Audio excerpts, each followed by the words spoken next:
Alright guys, as I'm fixing this PS1 over here, the carbon PS1, have another Prusa to fix here. But this is actually, it's an i3 I worked on probably over a year ago. Has an enclosed chamber. Sorry for the background noise, doing some laundry back there. So he wants me to convert it from upgrade it from a Prusa, I guess i3, I'm not sure, I can't remember the numbering, i3 to i4. But he also has the MMU3 unit here. So I've actually never upgraded a Prusa. I fixed a ton of Prusas, but I've never actually upgraded one from one of, I guess, like i3 to MK4. I'm not sure the naming convention, but all right. So that's going to be pretty involved. You know, I told you guys that's probably going to take a long time. It's actually going to be, I mean, electronics. I don't need no man. It's going to be a lot of stuff because I mean this is running the old black and white screen, you know. So I mean the newer you have the color screen, but also on this enclosure too, you know. So that looks like the factory enclosure, you know. So just, because I remember when I worked on this printer, it was a headache just to work on it because it was in the enclosure. But yeah, actually I haven't messed with the MMU3 yet, so that'll be interesting to see what's up with that. Yeah, with MMUs, it's hard to get them dialed in. But I mean, Prusa has the stuff pretty dialed in, so they spend a lot of time dialing stuff in. All right, so what do we got? He has an LED out there. That's like a thermistor, I think, of some sort. Oh wow. Yeah, this is gonna be pretty extensive here. You know, I think this guy actually has a YouTube channel. I'll try to figure out what that is. But I think he said a patron bought this for him. So I'm guessing because he said patron, I'm guessing he has a YouTube channel, maybe. Not sure. So, okay. It's just Prusa, is that grease? Okay, yeah, I'm about to get this out of here, so I'm going to have to find a way. I have to get the... Yeah, I just remember it was a headache to work on because it was in here. So I have to disconnect the power supply and this LCD from the front here. Where's it come through yet? Alright. Alright, so to get this thing out of this case, I'm going to have to pull this off. It looks like somebody already marked in 1 and 2, which is good. That'll save me more time. So 1 was on the bottom, 2 was on the top, at least on this side. Then I go back and the only thing, there's no quick disconnect connector, so I think there's an actual upgrade for that in this kit somewhere, like a power supply quick release. Yeah, hopefully that'll be easier because this is a headache. I have to take the whole thing apart just to get the printer out. So, I mean, really just a matter, but these are just a bunch of 12-volt wires. And what's this white wire? Hopefully this makes sense why I'm doing this, but I have to get this stuff off so I can get the power supply cable through, so I can get this printer out of here. So I'm not gonna do the upgrades with the printer inside this case. It'll take too long.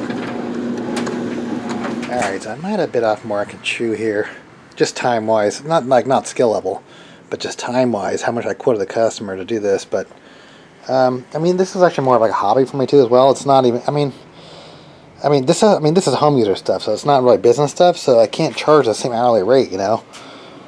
I don't know. So it's like almost like a full rebuild. Like it's like a complete rebuild of the whole printer. I mean, you're only keeping a few parts. Like everything's redone. Like I said, this also has to go in the case. MMU unit. Jeez.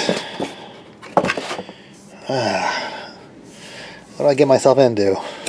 Yeah, I'm not going to film just every step. I'm just going to, if I fall into like a problem where I can't figure it out, then I'll film it. But, I mean, there is actually a manual and some other videos on how to do this. But I'm mainly wondering about the MMU unit. So I'll just focus on that once I get this thing upgraded. So this is going to take a while. This is not going to be, I'm guessing, 8 to 10 hours or more with the MMU unit. Yes, plus getting all the stuff inside that enclosure. So this first phase will just be disassembling. So I'm going to do is I'm just going to get this thing stripped down to the frame, get all the stuff I'm not going to use on it, and just go from there. It doesn't make sense for me to film every single step. Alright, so I got it on the frame here. So I might have been psyching myself out here because when I saw the big box of parts, it's like, man, I was like getting kind of overwhelmed. But they actually do have a really good step-by-step manual on how to do this. So if I had to figure this out in my head, you know, with no manual or step-by-step instructions, it'd be a total nightmare. Well, one thing I can say is they're using really good bearings. Those are, I'm assuming, bearings, the linear rod bearings. Yeah, that's super high end, so that's cool. I mean, Prusa does actually really think out some of their stuff. So instead of actually having top driver cooling, you put a thermal pad on the bottom, and even marked it. So the metal can face, or the metal box itself, pulls down the heat. You can see the little tabs here. Pretty cool. Very well thought out. You know, I've actually worked on hundreds of 3D printers, and this is probably the best documentation I've seen yet. Prusa. You know, I'm not 100% in love with their printers, but definitely really good documentation. It's bagged very nicely, labeled very correct. You know, it's perfect. You know, I mean, yeah, it's headaches. It's totally tedious, but it's still it's so much easier because everything's labeled correctly and their instructions are so good. Yeah, this thing wasn't hard to put together, but it was just tedious.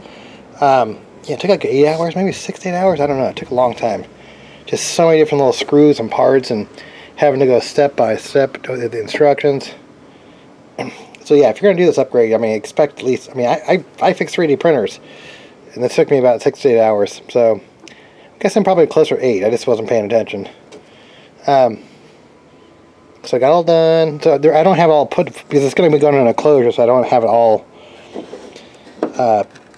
put back together. But I want to make sure, because it's such a difficult nightmare to work in the enclosure, that I want to make sure everything works out here first, and then if everything works, MMU works, then I'm going to go back and put it in the enclosure. Alright, so this is the first fire up. I don't know anything that's going to happen right now. Alright, no sparks, that's a good sign. No popping. Hoping there's firmware on here already, on the main board, and like I said, this whole thing came as a kit. I didn't buy the board directly, so hopefully they did like an initial factory firm flash. If not, then I'm going to upgrade the firmware anyway to the latest, but how's this flashing ESP? Alright, so it's flashing the ESP is the wireless module in the back. I mean, I do work on some Prusas, but not, I mean, I always fix them. I don't sit there and like build them from scratch, so it's, you know, kind of a learning curve. I mean, it's just the way they do it, because, you know, they're one of the few companies that haven't switched to Clipper yet. I mean, they're still running, they're doing all this on Marlin, which is kind of incredible. So, but, you know, very well thought out printer, you know, like they go the extra mile to, there's like rubber dampeners everywhere. You know, they don't have to do that, you know, so, okay. Alright, so I'm going to go through and just go through the setup here. So it's in the initial calibrations. Alright, I'll come back when I'm doing a test print. Alright, cool, it's printing.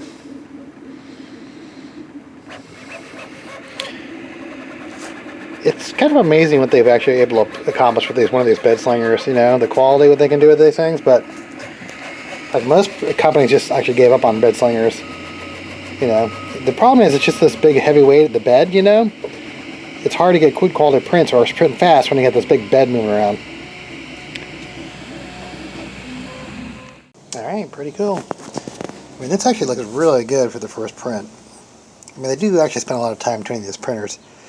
I mean, this is a bed slinger. You're not going to get, this will never, I don't think this will ever compete with like a Core XY, but I mean, they've definitely dialed it in really good though for a bed slinger. Okay, cool. So tomorrow I'll come back and do the MMU unit.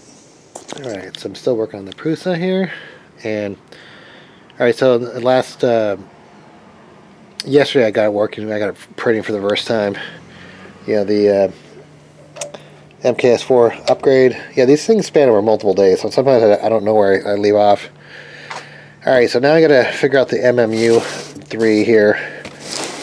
Actually, I haven't played with one of these yet. I've worked on a lot of Prusa printers, but haven't worked on these MMUs yet. I mean, these are pretty rare. I mean, Prusa printers are pretty rare. I mean, I've worked on maybe 20, 30, can't remember. A lot more than minis, though. Maybe like 10 of these i3 style, but these are like the frame style ones. But I haven't played with this yet. So I'm trying to figure out, well, I guess I'll see how it works, but it looks like you have multiple stepper motors and stuff. Alright, let me pull this out of the box. I know that my lighting here is horrible. Let me get some better lights. Alright, so bag. Alright. I hope I don't completely assemble this thing. I'm glad it's actually partially assembled. It's building these things from scratch takes forever. Okay, that's the...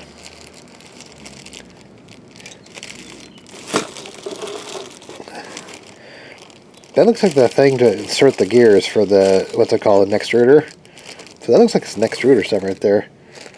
Because I don't know if they're going to have you modified to be similar to MMU. Okay, accessories. What's this? What's this thing? Alright, this is some kind of backplate. Yeah, this is going into a, what's it called? Into a heated, or chamber, not heated chamber, just a chamber. So, alright, get this stuff out. Alright, so since I've been messing with so many different AMS systems on Bamboo Labs, now this MMU unit, I'm actually brainstorming my own ideas to create my own MMU unit. Maybe like 2 colors, because I don't think I would ever need 4 colors, but you know, maybe like a 2-color system or something that I can just integrate directly in a clipper. Yeah, something that's not as elaborate as this, you know, just a simpler setup, you know. Because I mean, I have tons of I work on 3D printers, so I have a gazillion spare parts. You know, out of all the 3D printer manufacturers, I think I keep on saying this, but these guys definitely have the best documentation. There's no doubt. I mean, it's very detailed, step-by-step, pictures, you know, makes it so much easier, man. Alright, cool. So this is actually what I was wondering about, because there's the enclosures back there. So, yeah, this was kind of wondering, how's that going to integrate in the enclosure? So, with all the spools everywhere. So, okay, cool. There's some stuff that Prusa could do to save time, especially for me, because I'm spending, like this right here, I'm taking the plastic off these sheets, right? I mean, this is going to take me 30 minutes probably, or more, just to get this plastic off. Because it's double-sided too. Yeah, what's funny about Prusa is you can actually tell when they've printed parts on an older printer and a newer printer. You can tell the quality of the parts are way better on the newer printers. Like on their print farm when they're printing out these parts, you know? The old ones versus the new ones. Well, I'm not going to lie, that was very, very tedious. Yeah, I'm still trying to figure out the concept of this buffer. Because, I mean, like I said, I've worked on a lot of Bamboo Labs with their little buffer spring. So, interesting concept here. So, you know, sometimes I just take jobs for the learning experience because I'm never going to recoup the amount of money. Like, I'm hardly charging this guy any money. But it's more of like the learning experience. Because I like to see how all these different manufacturers do stuff, you know. It's kind of interesting to me. Yeah, because this is, I mean, if I just did my IT work, I would make 20 times more money. So I'm actually losing money by doing this job. But it's, like I said, it's fun to see how companies do this stuff. The thing I will say is get a little chamfer tool, because when you're getting these bearing pins in there, they're really difficult to get in there. So just run a quick chamfer to get that sharp edge off. So building this thing right here, this buffer thing, and those things right here took about 2 hours. So I'm just letting you guys know, this is definitely takes, I mean, I've already been working on this thing for days. Not full days, maybe like 4 or 5 hours at a time, but, you know, this is definitely, I mean, you're going to need to be committed here. You know, this is actually kind of pretty ingenious here. I mean, this is gnarly. Well, this is kind of annoying. I have to take the whole assembly apart to modify a few parts. You know, if you're going to start this project, you better have a lot of patience. This is definitely tedious. I mean, it's not difficult, just, you know, I had to disassemble this whole thing again to add, like, the MMU, like, get rid of the filament sensor thing out of it and kind of rebuild this whole thing. Alright, so I got this mounted. You know, it's tedious, but it's very well thought out. Alright, that just slides in there like that, through there. I guess that's kind of there, but I'll need to double check. And my lighting sucks, but it goes in the top connector up here. Alright, so I just have one filament loader here. Like I said, this whole thing's going to go into an enclosure, so I just want to make sure it works before I start building this thing on the enclosure. So I'm going to do a quick test print. Yeah, the enclosure definitely complicates everything. So it should be in just filament 1, black, PLA+. Yeah, this whole buffer thing is interesting, beyond interesting. I mean, I don't know. I mean, I think the Bamboo Labs, I think it's definitely easier. You don't have to manually pull the filament out and load it in the buffer. I mean, reliable. I've actually never printed one of these before, so I don't know. But I know that Bamboo Labs definitely has theirs pretty dialed in. Yeah, it's not perfect because I just made one of my last videos. I just made a video about me fixing the AMS. So there's a lot of issues with the AMS, mainly with the filament sensor and the buffer spring. But okay, let's print.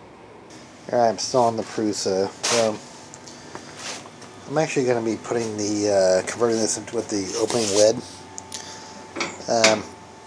Yeah, it's going to be so much easier to put the printer in there too. So just maintaining the thing in general, because remember when I first worked on this printer, probably a year or two ago, like trying to work on it when it was inside from the front was such a nightmare. But alright, so I printed out the parts. It's got to put it together. So, I mean, it's pretty basic. Just got some hinges, got the front latch here, front handle. Yeah, check out that residue. Comes right off though, which is cool. Alright, pretty cool. So yeah, I think I'm going to do the MMU, put the buffer unit on top, because I saw like there's a complete setup for the MMU3, so talking to the customer, see if he wants to do that, but I think he said well, eventually he's going to have like an external box, but in the meantime, maybe I'll have to print out the spool holders and all the parts to do it. Alright, there it is. Take a look. I think it turned out pretty good. Yeah, I guess the customer wants to do like his own spool holders. So they did actually make like sort of like an official kit where you could put the buffer up here and mount the spool holders on the sides. But he wants to put it like in a sealed enclosure because, you know, we live near the beach, so we get a lot of moisture. So if you're wondering, you know, if I make any money fixing these personal printers, well, I don't. I spent probably 16 hours on this, maybe? I don't know. Because if I had to print out a bunch of parts everywhere, parts that didn't come with it, so 16 hours, I guess. I'm obviously not. I gave them a fixed price. But to me, it's just, you know, gaining the experience and kind of playing with the different printers. So it's kind of fun to see how people do things. They definitely have good documentation, so that definitely made it a lot easier. It was crazy tedious, though. I mean, it was a gazillion screws and bolts, and I don't know. I mean, if you had to, I guess if you already own one already, it might be worth doing.